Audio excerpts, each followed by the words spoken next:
ক্লান্ত হয়ে গেছে, তাই না? ওকে, থ্যাংক ইউ সো মাচ। সবাইকে শুভ বিজয়া প্রীতি শুভেচ্ছা জানাই এবং শুভ দীপাবলির আগাম শুভেচ্ছা জানাই। আমি বিকাশ গুছাই, মেস্টিজের সঙ্গে প্রায় 17 বছর আছি এবং যার হাত ধরে এসেছিলাম তার নাম না করলে নয়, মিস্টার কৌশিক গোস্বামী, এবং জোরদার হাততালি চাই ওনার জন্য। অলসো ম্যানেজমেন্ট আমাদের মিস্টার পালিশিয়া, দীপক স্যার এবং কালোর স্যারের জন্য একটা জোরদার হাততালি দেবেন। এমনকি ওনারা এই প্ল্যাটফর্মটা দিয়েছিলেন বলেই কিন্তু আজকে আমি এখানে দাঁড়িয়ে কথা বলতে পারছি। যখন শুরু করেছিলাম কলকাতার ফুটপাতের হোটেলে কাজ করতাম, কোনো এক বন্ধু জবরদস্তি আমাকে এই বিজনেসে জয়েন করায়।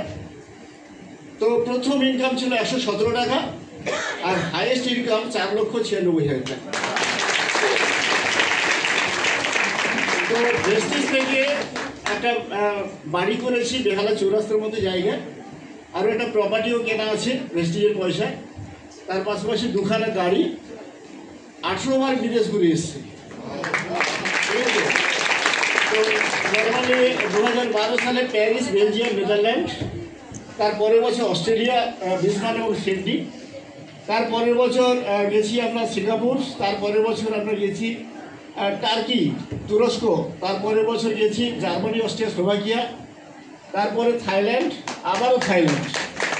তো এরকম একটা লাইফ এনজয় করছি। আর তার থেকে বড় কথা, বিশ্বাস স্যার ছোটোবেলা মানে পড়াশোনা করতে পারেনি ডিউ টু ফাইন্যান্সিয়াল মানে প্রবলেম, বাট আজকে আমার ছেলে আমেরিকার মধ্যে জায়গায় পড়াশোনা করছে। এবং সেটা যদি প্রেস্টিজ না হতো তাহলে সম্ভব হতো না, হয়তো বা আজকে হোটেলে কাজ করতে হতো।